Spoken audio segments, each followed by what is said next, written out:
twice per month. This is made possible by our patrons who are with us here on Zoom. We welcome them to this meeting and we welcome viewers on our YouTube channel. Today's guest speaker is Rose Feldman. She will talk about online resources available in Israel for doing Jewish research in general and Sephardic research. These include records generated in Israel, as well as many archives and documents from the diaspora that have found their way to Israel.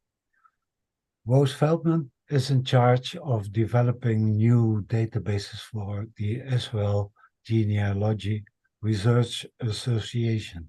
She has lectured at many occasions, like IAJGS conferences starting in 2003, at various annual seminars and branch meetings of IGRA and IGS and other places. In 2017, she was the recipient of IAJGS Award for Volunteer of the Year.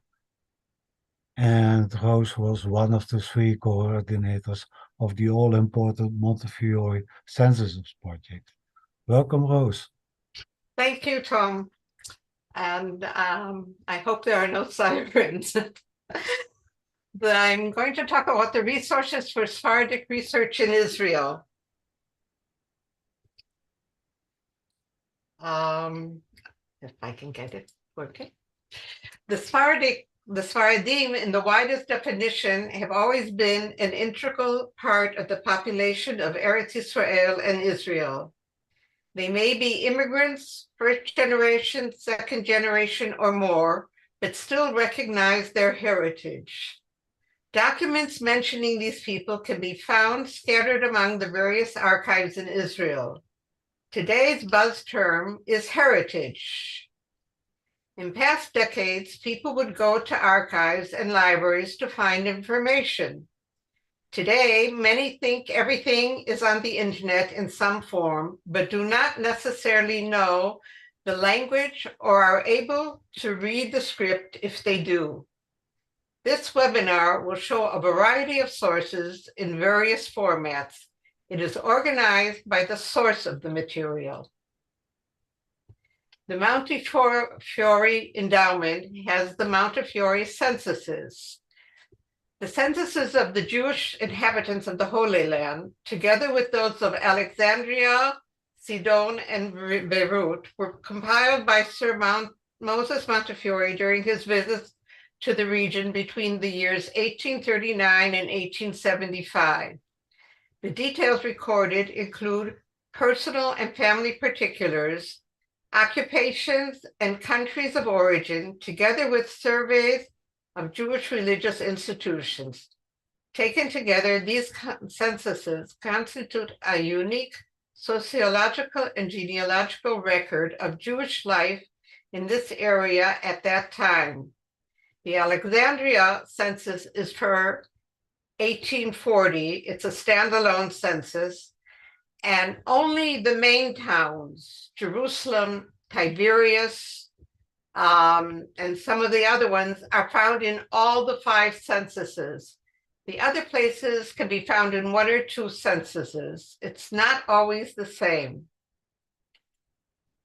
This is the advanced search engine, and you can choose which year you want to search, and it also allows you to search by country of birth or place of birth, which is what most of you might be interested in looking for or looking by.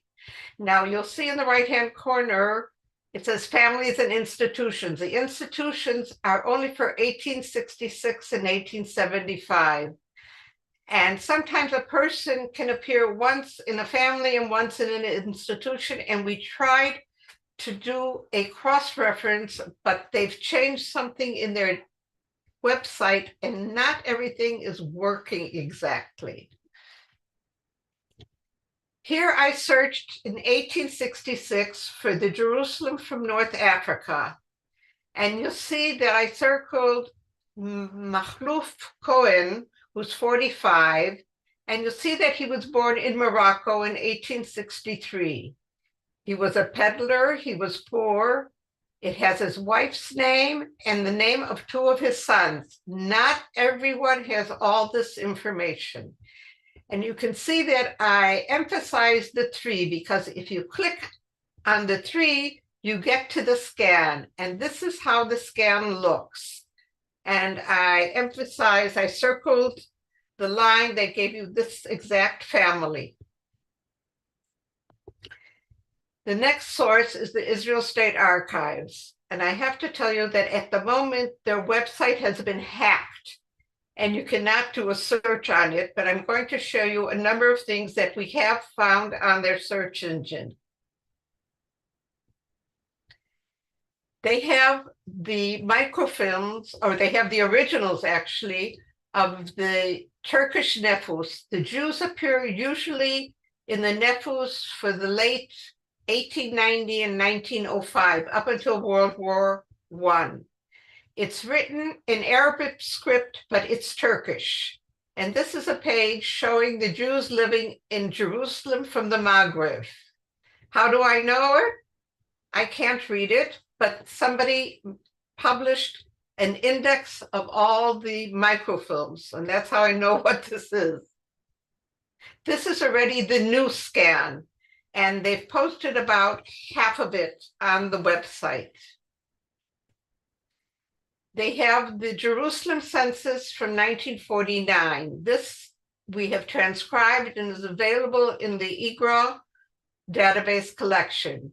And as you see that, for those of you who do not read Hebrew, I emphasize the area where it says this country of birth.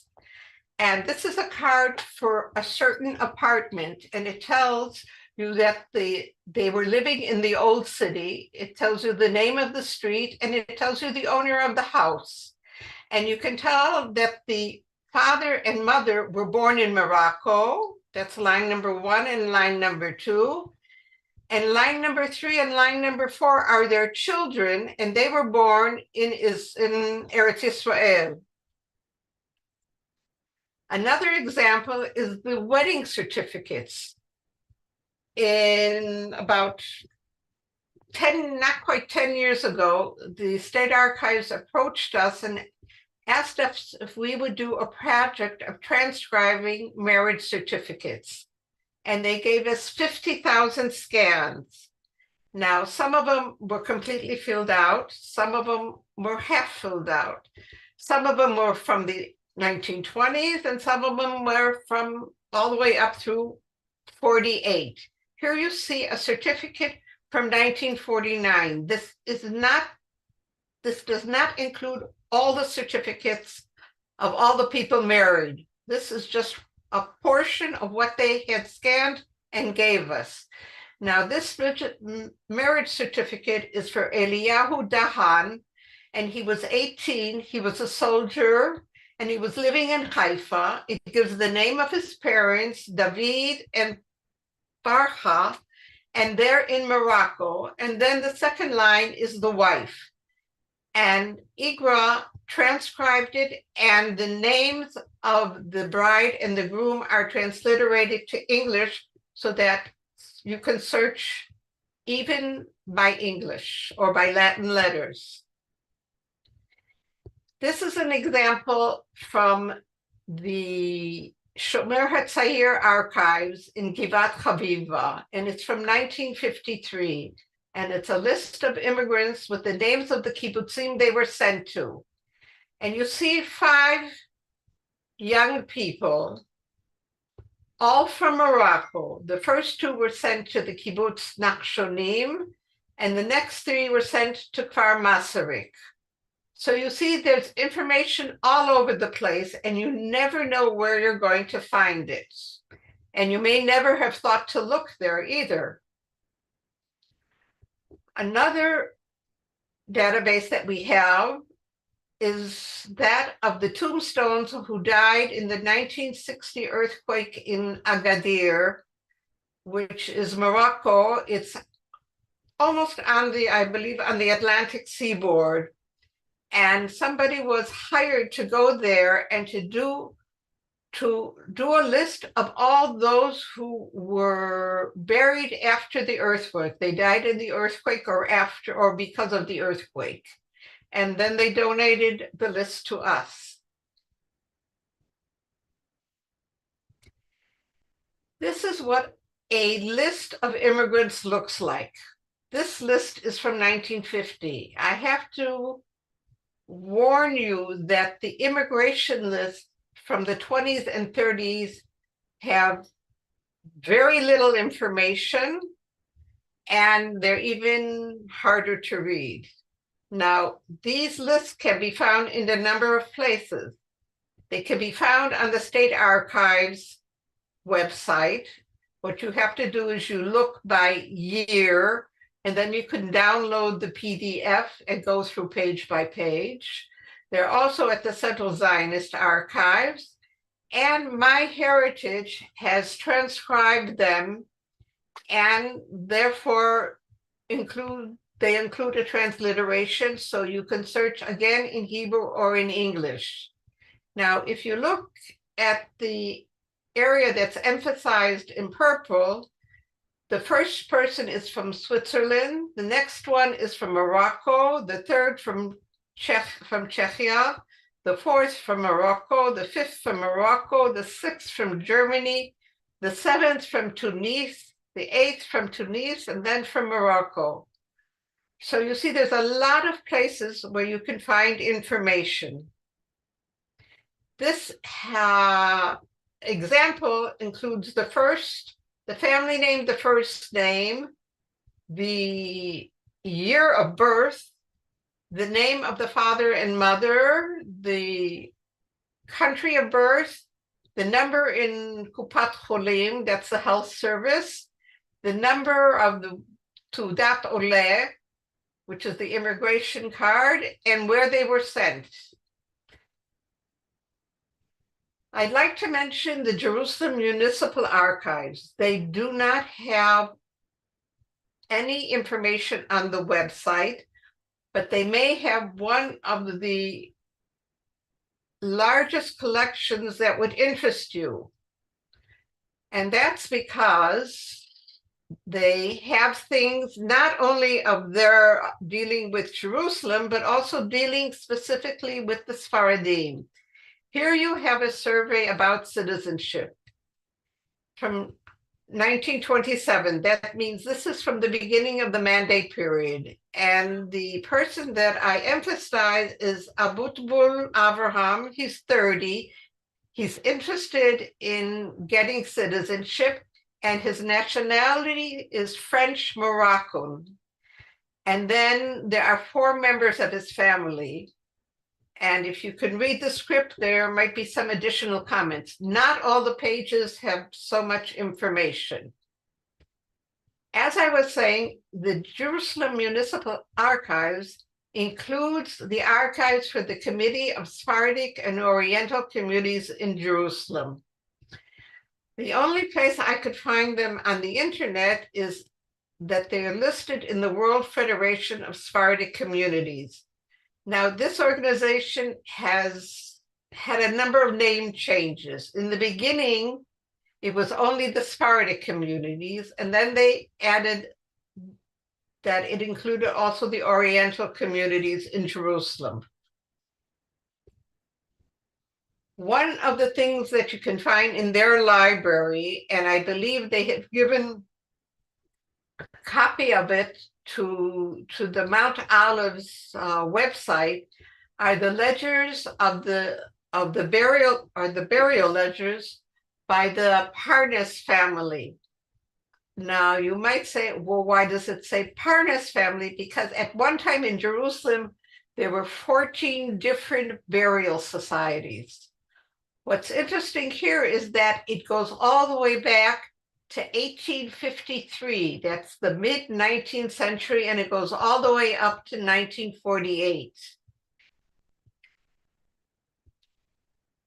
Here you can see an example of the material in modern day Hebrew script. They have a wonderful man called Ephraim Levy, and he is working at the Jerusalem municipality for the Sephardic and Oriental Communities Association, and he has transcribed the information which is in Hatzi Kulmus into modern day script. And so it's much easier to look for someone. And not only do they have the burial ledgers, but they also have the nephews for this, or the census, the Turkish census for the Sephardic residents of Jerusalem from 1890 and 1910. This has been also transcribed and searchable, and is now searchable in the IGRA collection.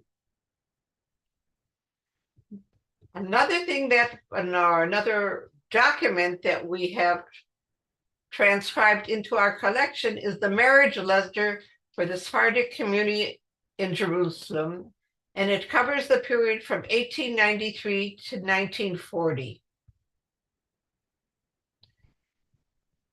Here you see an example of a voters list for the General Committee of the Sephardim in 1939, and it includes only males.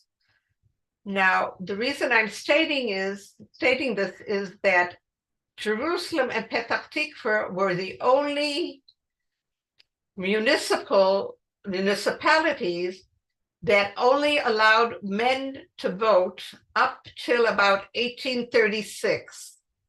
And then women were allowed to vote. And you'll see the difference between the voters list for Knesset Yisrael, which was the governing body, and those for the municipality. In the list for Knesset Yisrael, the women are also listed. In this list for the Sephardic community, they continued with what was done before 1936, and they only list the male heads of the family, and only they were allowed to vote.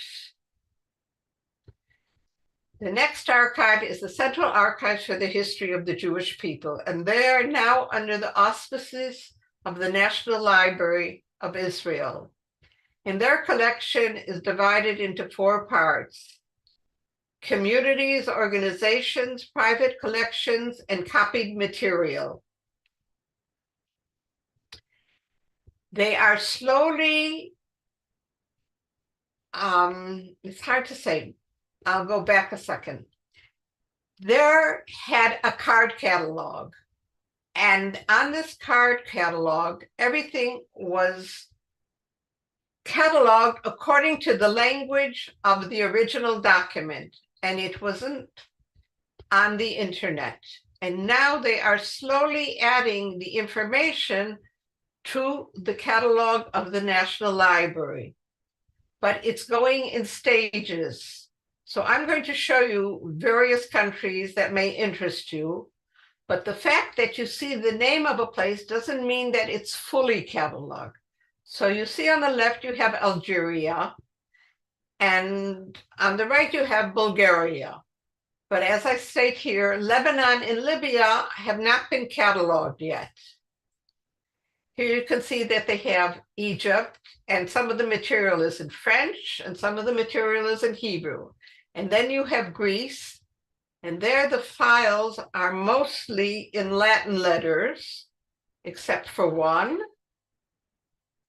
And here you see an example of the material that we found from Saloniki, and its declarations of birth. And what's great about it is that it often includes a picture of the person, but the material, not only is it in Hebrew script, it's in Ladino. So you have to know Ladino or Spanish to understand what's written in Hebrew. They have material for Israel. They have files for Akko, Hebron, Jaffa, Jerusalem, and Sfat, and Tiberias. And among them, they have the ledgers for the rabbinical courts and kolos, correspondence, statutes, private documents, which are predominantly Hebrew, with some documents in Ladino and in Yiddish, files for the Allianz Israel Universal offices in Jerusalem relating to the schools in Jerusalem and in Haifa, and files for the head office in Paris, and then for other places in and around.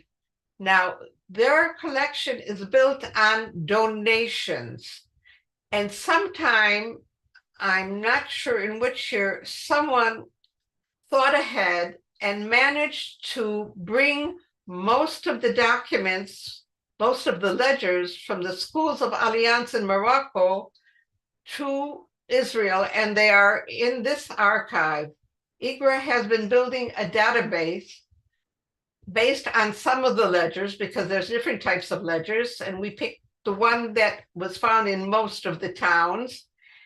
And it's a fabulous genealogical resource because it puts the person in school and starting in school in a certain town in a certain year. And it usually has the name of the father, it sometimes has the name of the mother, and it sometimes has additional information. So we were talking about Morocco, and it says there are two separate series of files: communal materials arranged by the names of towns, and private material organized by family names. The communal material includes ledgers of the rabbinical courts, community account books, deeds about real estate owned by Jews, documents on education, welfare, and charity, as well as the halachic and rabbinical material.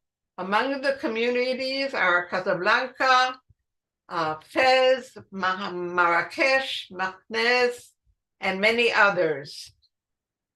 And of course, as I said, they have the files from the Alliance schools. Now here you see that a lot of the material has been cataloged in Hebrew because the documents are in Hebrew. And when we go into it and we ask for Alliance, then you can ask for Alliance in Morocco. This is something that you can do on the website of the National Library. And then you see that you can see which towns and cities they have material for the Alliance schools. And they have it for 49 different towns in Morocco. And here, if you keep going down, you can see that in Fez, they have the registrars for these places. That includes 113 files. As of April 2023, we had already posted over 37,000 names of students in various towns in Morocco, and we hope to have the rest of it up by December 2024. They have material from Portugal, Spain, Syria, and Tunisia. Now, I'm showing you a document on the right, and there's an arrow pointing to an I, and that means if you see a line that has an I at the end of it, that means you can click on that I and see a scan of that document. They have lots of material from Turkey, as you can see here. And as I said, they have a category. You can often find the material in the same material listed in a number of categories. The Alliance material is listed as an organization in itself, and you can also find it under the various countries where there were schools. There were Alliance schools, and they have material for them. A lot of the material is just individual documents, and IGRA usually works with lists and not the individual documents, so we don't have everything. The National Library has taken upon itself to make a lot of their information available through the internet. And as I said, the buzzword is heritage. So I'm showing you an example of a section they did about Turkish jewelry. They have pictures, they have manuscripts and postcards, they have audio and video recordings, and they have other manuscripts. They also have a section dealing with tefillot, with prayers and piyutim. And when you go into it, you can go and look if you were looking for something dealing with the cycle of the year or the cycle of life or major figures that wrote them. And there are recordings of them being sung. A very important place for you to search for information is the National Library newspaper collection. And this is a joint project of the National Library and Tel Aviv University. And I think the part that would interest you most is the Dr. Hagar Hillel Jewish Press in Arab Lands. This section includes written media published in Jewish communities in Morocco, Algeria, Tunisia, Libya, Egypt, Syria, Lebanon, and Iraq. And as you can see, most of the material is in French, some is in Hebrew. I really don't think there is anything that is in English. And their latest edition is the Bulletin of the Federations of the Jewish Societies in Algiers. And this may have come from Harvard because I can see that Harvard is mentioned at the bottom. And what they have are publications from May 1934 through November 1939. And you can go through page by page, or you can search for a name. They use OCR, but you have to be very creative. And sometimes you may find when you search by OCR that instead of using a full word, you might want to use only the first 4, 5, 6 letters, depending on the length of the word, and it might bring up more variations. They also have a section about Sephardic Tuvot, and these are more of examples of how they were done. Many are from private collections, some are from other universities, and it's worthwhile looking at because you can see the format that was used by the country that you're interested in. Among the rare book collections, I found this from 1910 to 1911 of the old age home of the Sephardim in Jerusalem. And we are now in the process of transcribing this, so this will be in our collection. And as you can see, it was, the publication was done by the Bolero family, a very famous family in Jerusalem among the Sephardim. And what's interesting about items like old age homes is that you might find people that you won't find anyplace else. Not everybody appears in every list. If you're looking, as I said, if you're looking at municipal lists, they may have people who don't vote for Knesset Yisrael. You can never tell. You have to look at a great variety of documents to find the person. How do you search the National Library? As I said, you register, and on the right-hand corner, you have a search box. And if you click on it, you can write something. And I wrote the word Pekidim, clerks. And here I found a number of things that came up. Now, the reason I picked the one in the middle is to show you that it's a partial catalog. It does not have the icon that says show location. So you may have to come back in a month or 2 months or 3, and then maybe you'll be able to see where this is found at in the library and how you can see it. And if we look at their full catalog, you can see that the Pkidim and the Marcolim of the Portuguese Jewish organization has a lot of different documents underneath of them, underneath the heading. And I believe that most of them are cataloged in Dutch, and it says there are 616 documents. The National Library also mentions the Yad Ben Tzvi. Yad Ben Tzvi is a separate individual institute, but much of their material has been scanned by the National Library, and it seems like the National Library is helping them develop a new website, but I'm not sure.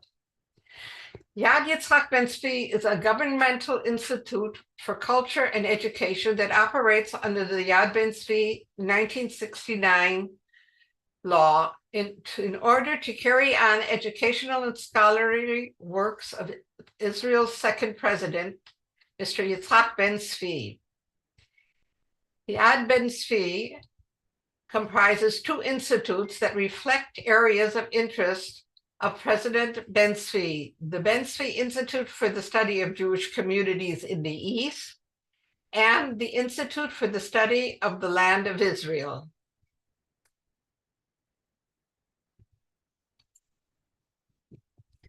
The Institute's reference library reflects the areas of research of its various branches, and its collections are devoted to the study of Jewish communities in Islamic countries and the history and settlement of Eretz Israel.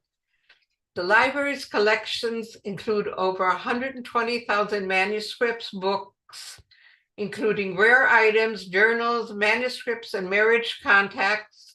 In addition, the library holdings include thousands of documents and certificates from around the world, a large portion of them extremely rare and unique in content. Now, they're not in the building of the National Library. They're someplace else, and you have here the address and the times when they're open. They have, they have a website, a new website, but it isn't in English yet. And as I said, they're going through this transition, but I want to show it to you because they have a lot of material that deals with the Sephardim. This is their present catalog. It is not very easy to use. And here you see also the Pinkasim of the Pkidim v'Amarkolim. I don't know if it's the same ones that we saw in the National Library catalog, or if they're different ones, because this isn't something I haven't gone into in depth. But I did find a scan of one of their microfilms, and as you can see here, and so there seems to be a lot of collaboration between Yad Ben Tzvi and the National Library. Some of the special documents that I want to show you from Yad Ben Tzvi is that someone took the 1905 census for the old city, which may well have been in Turkish, or it might have been in Hebrew, I don't know, but they copied it. And you can see on the right side, they even added the dates in the Gregorian calendar because the dates were originally according to the Turkish calendar. The one that I emphasized at the bottom is for Yosef Buzaglo, David. His father's name was David, and he was born in Marrakesh in 1876, but his wife was born in Jerusalem, and as were all of the children. Another document is a document that I believe they gathered information from a number of other documents, and it's a list of the families in Jerusalem, including the Old City, spanning the years 1870 to 1930. This is also, these and the previous documents are available in our collection. And you'll see that I picked a page where number 7, Esther Chazan Asiyo, was born in Morocco. Rohama, she has no family name, but there's the name of her father, was from Morocco. Number 10, Esther, again, no family name, but there's the name of her father, Yuda. She was from Marrakesh and her son was born in Jerusalem. So as I said, you have to go through various archives and various documents because you can't be sure where you're going to find the information you're looking for.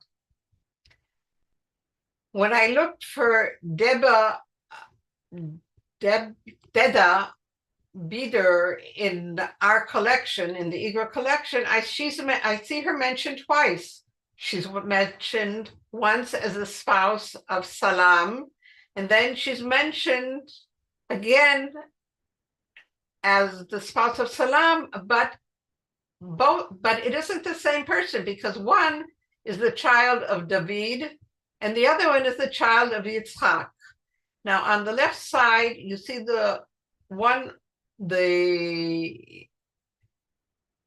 I'll start again.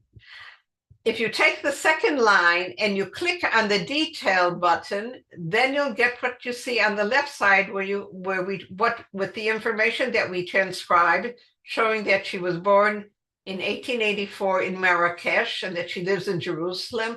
And underneath you can see the beginning of the scan, which you would be able to see on the website. Another thing that we found at Yad Ben Tzvi are the matrimonial registers of the Portuguese Jewish communities of Tunis from the 18th and 19th centuries. I think that these two books may be based on their collection, but I'm not sure, but the books were published by them, and we got permission to transcribe the information and put it on our database. It does not include pages of the books. For that, you have to go to the Yitzhak Ben Tzvi library. But I wanted to show you some of the pages that they included, which also have illustrations to show you where they took the information from. This is the Yad Ben Tzvi website. Again, they don't have it in English yet, but they have a lot of activities. And because of the situation in Israel at the moment, a lot of their lectures are on Zoom. And so you can just listen to them at home. This is the front page for ANU, or what you used to call the Museum of the Diaspora. And they have what they call an open database project. And you can search by the name of a person, place, or term. Here I searched by Morocco, and I came up with all these little cards, and you can click on any of them and get to what you're looking at, what they represent. It might be family names, it might be places, it might be in a tree, it might be an image, it might be music, it might be a video. And when I looked for Morocco, I got over 14,000 hits. When I looked for Alliance School, I got over 21,000 hits. And you see there are 48 pages of pictures. And so there are pictures from Saloniki and pictures from Iran and from any place where there was an Alliance school that the picture was donated. You have to understand that the collection at ANU is built on personal donations to them. They do not look for additional material. So if someone in your family or someone from your parents' town donated something, you might find something. The same with their family trees. If someone didn't donate something, then there won't be any information. I would like to mention a few places that have museums and then Facebook pages. This is the Saloniki and Greece Jewry Heritage Center. It's in Petach Tikva. And their website is in Hebrew, Ladino, English, and French. I found a website for the World Center for Aleppo Haleb Jewish Traditional Culture. I haven't been there myself, so I can't tell you much about it. Sometimes you'll find that there's a page on internet and there really isn't a lot of information on the website. I found this one that they'll be opening, or they were supposed to have a groundbreaking development of the International Syrian Jewish Heritage Center. And it was just an announcement. There is a museum in Or Yehuda for the heritage and tradition of the Jews of Libya. And you can see they have the information, the digital information by holidays, by the cycle of life, women leadership, rabbis of Libya, piyutim and people who sang them, traditional dress, and by culinary dishes. And this is their museum. And again, you can see it's built on donations of information from people to them. Another place is the Museum of Italian Jewish Art in Jerusalem. And I found this page for the World Federation of Jewish Heritage from North Africa, but it didn't have any additional information. And then we come to Facebook. You should consider sometimes looking for the country or the place, because someone may have opened a page on Facebook, and though it doesn't have documents, it is often a good place to ask for information. Starting on the right side, you have a form for the communities in Israel for Jews from Greece, and underneath it for Jews from Bulgaria. On the right side, on the left side, you have a Facebook page for the museum in Saloniki and Greece, and under that for Yad Ben Zvi. You have a page for Agadir. We talked about the collection of tombstones. Underneath that, there is another World Center for the heritage of Jews from North Africa, from Jerusalem. I don't know if this is the same one that I showed you as a website or a different one. On the left side, you have the communities of Jews from Algeria, and underneath that, Jews from Morocco, history, culture, and thoughts. On the right side, you have in Or Shalom in Bat Yam, a center for the heritage of Jews from Libya. And underneath that, you have a website dealing only with food from the Jews of Libya. On the left side, you have a Facebook page for the heritage of Jews of Syria and Lebanon. On the right side, you have the community of Jews from the World Community of Jews from Georgia. And underneath that, a Facebook page dealing with the leaving and coming back to Egypt. And on the left side, you have a Facebook page dealing only with Solitreo, which is Ladino in Hebrew script. And under that, a Facebook page dealing with Ottoman Turkish, not modern Turkish. Thank you, and we give our prayers that will bring all the hostages home.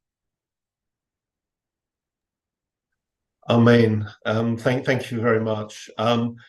There was an enormous amount there, I have to confess, I'd never even heard of before. And we actually had a speaker from the Alliance, and I'm not sure if he was aware of the Moroccan student lists, because in their archives, he was saying they mostly have the records of the sort of teachers and the administrators and so forth.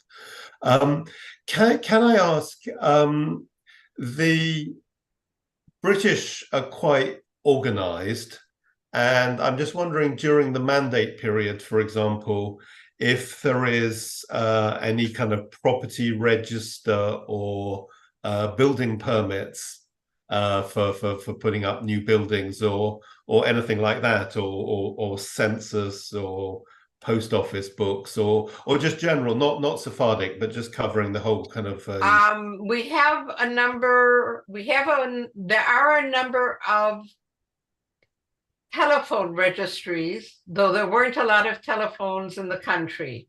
yeah. In Israel, the rule of thumb of privacy is a minimum of 70 years. When we've approached the state archives for getting some information, even farther back, they said, no, you can't touch it. It's a question of privacy. Someone might be alive. And so it's very hard. And many of the archives in Israel weren't founded until the 60s. And so they don't have a lot of material from the mandate period. And that's why we have to rely on the list for the list for Knesset Israel, which was for the governing body and included men and women, versus the municipal archives that at sometimes didn't include women, and also some of the Orthodox families asked not to be included in the voters list for Knesset Israel. And so it's very, very hard. Like, I found my grandparents in the voters list, my grandfather in the voters list for 1922 in Petach Tikva, and my grandmother only showed up in 1936. And then I found a list from the state archives of those asking to be taken out of the list from Knesset Israel, and that explained why they were in the municipality list, but not in the national list. So it's very, very hard. And because the archive started so late, there wasn't a lot of material collected. And now you see people are selling documents on the auction houses instead of donating them to archives.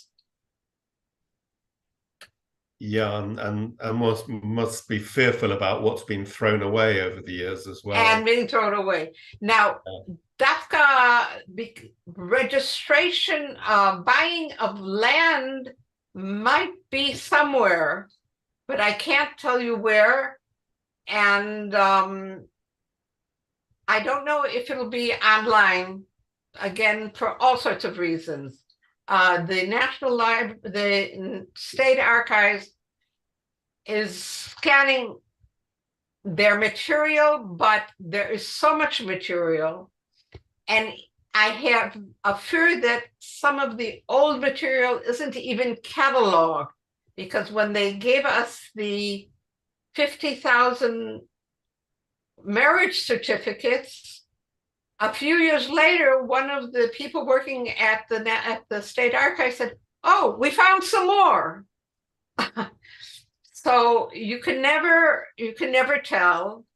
And as I said, the marriage certificates,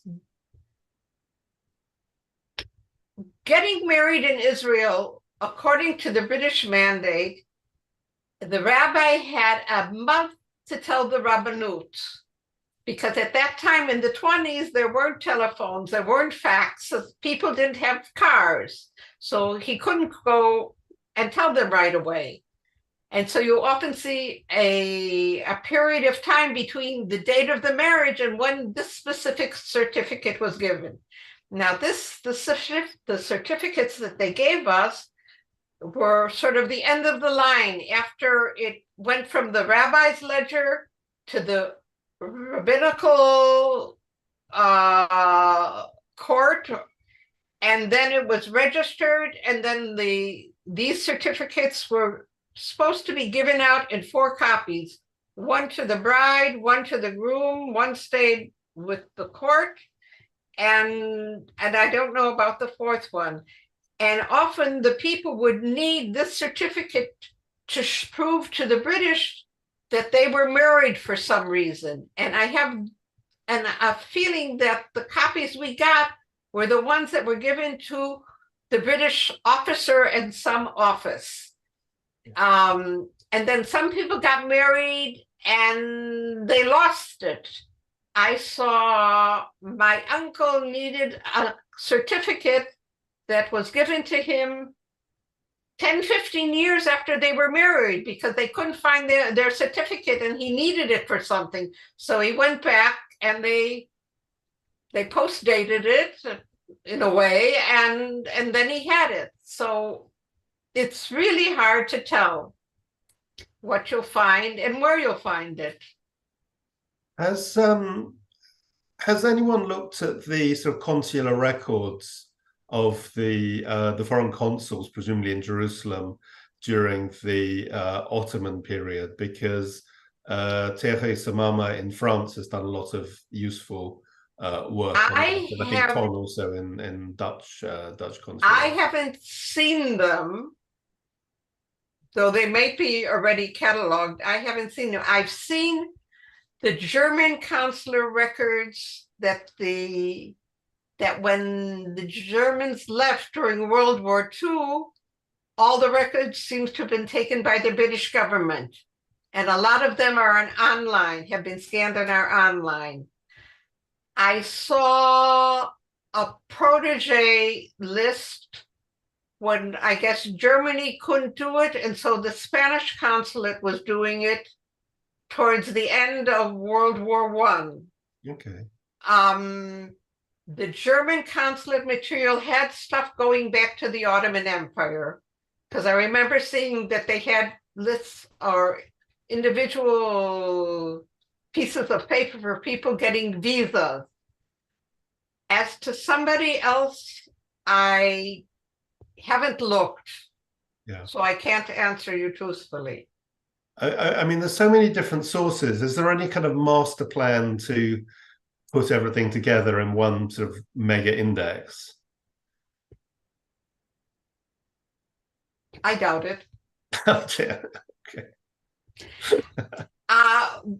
When we work with, we are the only group, no, we are one of two groups that have worked to make a combination of archives. Excuse me. The National Archives is also hosting a small collection of various documents from various archives, but it isn't, I don't think it's the main mandate of the National Library to do that. I really don't know if anybody has thought of it. I cannot imagine. I know the State Archive is interested in various archives giving them their collections. I don't know if they'll exceed. And since I'm not on any of those committees, I really can't tell you what the plans are for. Okay, thank you. Tom? About those consulate archives, a lot of the time Israel was part of the Ottoman Empire. So I looked at those a bit, and there's no separate consulate in Jerusalem for the time that Israel fell under the Ottoman Empire. The closest you get is to Izmir and to Lebanon, but they don't have, they don't seem to have many records about Israel. So that's a no-go. Well, the Nefus started in 1870. And as I said, it seems like the Jewish communities only were mentioned in about 1890. Mm-hmm. Now, the only two things I've seen about consular records are the protege records. Was from those that had German, were under the German consulate, and then there was a smaller list that were under the Spanish consulate. They may be in the country. We don't know what the British took with them and what they didn't take with them. There's the story that people found things thrown out in the street when the British left, because they left so suddenly that, it was just thrown out. I tried checking some of the lists about soldiers from Palestine from World War II, from the Jewish Brigade, and they're in England, and they won't be released yet for another couple of years because of privacy. Other things they left here, there was, when sometimes a city or a town was founded and they had municipal elections before 1948 during the British Mandate, then they may have sent a list of the voters to the British government. And I found a few of those for Bat Yam, for Cholon, for Bnei Brak, various places. But again, it's very sporadic. And with the 1948 war and uprisings and all sorts of things, there are a lot of things just don't exist, I think. Yes. Another question. There are Jewish cemeteries in Israel. The most important one, of course, is the Mount of Olives. Have they been indexed? The Mount of Olives has a website. As I said, from what I've heard, they got the material from the Sephardic community. I don't know if they put it up or not. MyHeritage did a project that they paid. It started with volunteers and it went, I guess, so slowly that they paid a team to go around the country and photograph tombstones. And this was in conjunction with Billion Graves. But there were some communities that didn't agree with it. Now, this was an important project because it also, not every cemetery is under the auspices of the Chevra Kadisha. And I don't mean necessarily Christian or Arab cemeteries. I'm talking about your small communities, your kibbutzim, your moshavim, your agricultural communities. They have their own small cemeteries. So MyHeritage went around and photographed a lot of them. It was about 5 years ago. It was before COVID. And it's free on MyHeritage, so it's worthwhile looking there. But I know there were some places that didn't agree, some of the larger places that didn't agree. I think Haifa didn't agree. And now they've come out with 2 versions of of Billion Graves that people developed in Hebrew. And again, it's based on, oh, I want to photograph, my family and put them in. It isn't done in the way that MyHeritage did, that they took a team and they photographed the whole cemetery at a certain time. And so it's very sporadic. And since I was talking about Sephardim, I didn't mention that because that comes under Israel in general.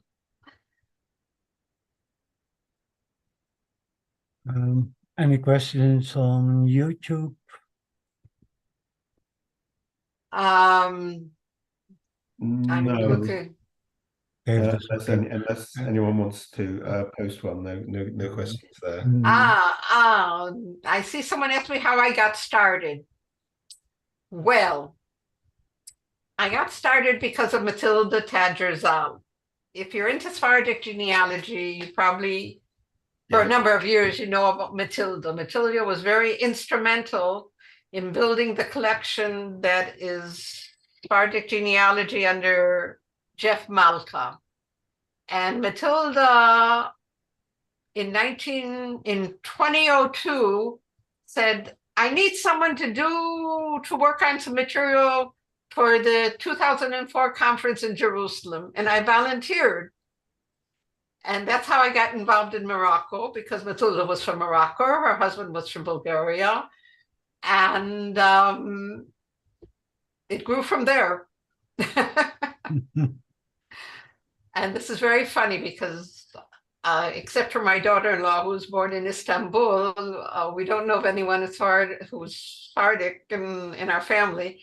And the interesting thing is that when I have volunteers working on material, I can tell if the volunteer is Ashkenazi or Sephardic by what names he doesn't know how to read. Because someone who's Sephardic will say, oh, this should be, but it isn't. And the same with the Sephardim. It has to do with what you know personally. Mhm. There's someone who's a neighbor of my brother. Okay, I talked to him yesterday. Bernard has his hand up. Yeah. Bernard, can you unmute? Can I just say, sorry, before Bernard speaks, can I just sort of commend him publicly for all of his work on the Nação Hebraica project, which is our transcribers project, transliterating from Portuguese. He's joined quite recently and made an absolute enormous contribution. So I don't wish to embarrass him, but just to publicly acknowledge that and thank him. And also, of course, say if anybody else is interested in joining that project, please be in touch. And also, I'm afraid she's not here at the moment, but Holly Karetinoshvili has also recently joined the project, and obviously to shout out to David Silvera and Ali Ergensoy for everything they do. But sorry, Bernard, having embarrassed you, please speak. Yes, no, I hardly dare speak now, but thank you for the thanks, and the more people, the better. I just wanted to thank Rose for this absolutely phenomenal speech with coverage, which I'm probably going to have to go back and look at several times in order to get information out. I did have one very specific question, and that is, could you say something about the access for those of us who aren't in Israel and can't go in person? What sources are easily accessible online? Which ones you have to subscribe to? Which ones require payment? Because that might save some of us quite a lot of time before we leap in. Okay. Registration to the IGRA website is free. It allows you to do a search. Up until September, we were uploading material every month, but we have a problem with our new website and we can't upload at the moment. So it means you can go in and you can look and you decide if you find material for your family, then you can become a member. It's only, I believe, $45 a year. You can be a member for 1 year. You can say, I don't want to be a member, I won't continue. And then we have people coming back 2 or 3 years later and finding more material and they join again. Now, aside from us, there's the state archives. As I said, they've been hacked. So at the moment, it's been 3 weeks and you cannot search on it. The search there is harder. You have to know what you're looking for. In other words, you have to either know that the search is usually in Hebrew. You have to know the term you're looking for. If you can find it, you can download the PDF and then look at it whenever you want. A little bit of the material from the British mandate is in English. It depends if it was material that was dealt with the British. Otherwise, the material would be in Hebrew or in Arabic. They have done OCR but the OCR is only good after you found the PDF document that you want, and then you can do OCR in it. So that doesn't, they think it helps. I think it doesn't help a lot. Yeah. Aside from them, there's might be something on the National Library, because as I said, they're working with Yad Ben Zvi.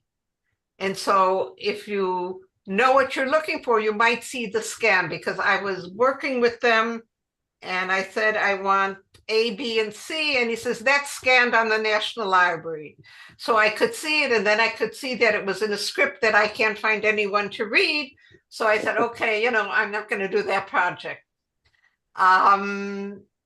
Aside from them, there are very few I don't know really of any archive that has material online. There are some archives that have a catalog online. Petach Tikva has one. I think Yad Ya'ari has one. I don't know, but you can always go to their website and see. And then you write back and forth with them. Now, because of the situation, some of the archivists have been put on vacation without leave. I just talked to an archivist this morning, and she said she just got back from a month of vacation without leave. Well, in Hebrew, we call it chalat, chofesh lelo tashlum, vacation without payment. They don't have a lot of manpower, and not all the archivists feel comfortable in English. So if you write someone, I suggest you write in short sentences, or you write in short sentences and use Google to translate it. Don't use complicated sentences because Google mixes them up.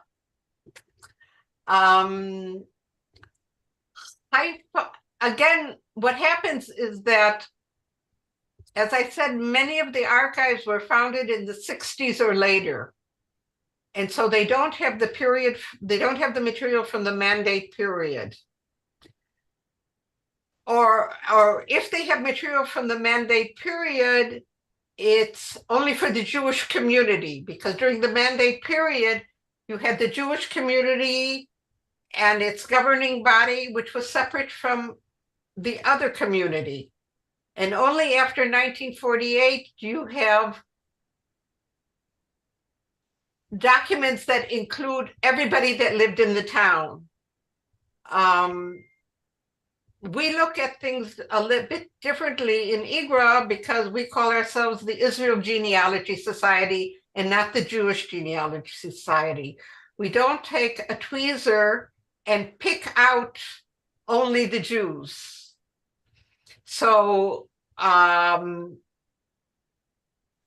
see the difference between the lists, and that's why the lists after 48 are so important. Also, the municipal lists during the mandate period, I don't know about afterwards, may have been only for people who paid taxes. The reason I know this is I've found some posters that were from the Histadrut organizing people to protest and try to change it, that the workers who didn't have property or weren't paying taxes for property would have a right to vote for the municipality. And so, again, you have these different ways that society is cut into these sections, and it makes it very, very hard to find things. Thank you. It sounds like a real challenge, but thank you for the information you have been able to give us. That's all I can say. It's we keep discovering new things. We haven't discovered the list of the soldiers from Palestine who served in the British Army, in the brigade. But I did find those soldiers who signed on a get. They have I don't know how much Hebrew you know, they have what's called get al tnai, that a soldier who was going abroad to fight in Europe in the British Army said that if I am missing in action for so many months, then my wife can be given a divorce. Wow.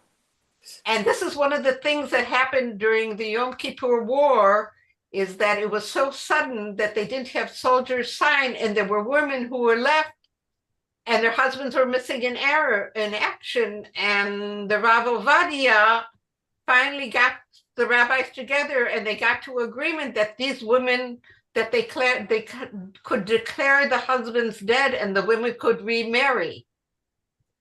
And so there's so many things, and there's so many places where things can be. Thank you. With respect to the British records, I know a lot of the records from the First World War were destroyed by enemy action in the Second World War, because that actually includes my grandfather's service records in the Royal Flying Corps. But hopefully there may be other ways to build a list. I mean, for example, maybe by people who received campaign medals or some such. No, we've done those. We've done. Oh, okay. No, we've of course that. we've already thought of that. We have a question on YouTube from Myra, who's asking: is there an inventory or database of names inscribed in the Golden Books at the Western Wall at the Kotel? The Golden Book has nothing to do with the Western Wall. The Golden Book. The Golden Book is Karen Kayemet, JNF. Okay, so who has? So will the JNF have that in their archive? JNF has the books. They built an index, not good quality. Sometimes you have the given name and the surname together in one field and not separate. But I don't know if it's available to the public. I know that they have it. Okay, funnily enough, I just recently found the certificate of trees planted for me when I was born. So maybe I'm somewhere in their records as well. Yeah. I think there was a question from Bruce, but this may be a question of halakha. Beyond Torah, do we Jews have a commandment or tradition around prioritizing or archiving our history? What I can say is my congregation. I have no idea. Records, so. I have no idea. I think also perhaps the nature of Jewish history is, people get kicked out of one place of another. I think Serena, sorry, because the text is going, Serena has given a talk on the JNF. Yeah, yes, but she says it's before it was recorded. It was before they were recording. Okay. Well, maybe we can find it somewhere. I have it. If anybody wants it, I have it. I can always do that presentation again. But it was when I was working for JNF at the time. They do have an archivist. You can go in and ask, and they can look in the Golden Books. Oh, that's brilliant. Thank you. Ton, shall we? Yes. Call a halt. Yes. So, thank you, everyone. Our patrons who make all of this possible, our viewers on YouTube. Thank you for your interesting questions. And above all, thank you, Rose Feldman. You're for welcome. a lively talk about resources in Israel. We We will meet again in 2 weeks' time, and we hope to see you all there. Right. Okay. Thank you. Thank you very much, Rose, and everyone. And we made it through without a siren. Yeah, please be safe, and please God, all this will be finished soon. Okay. Okay. Take care.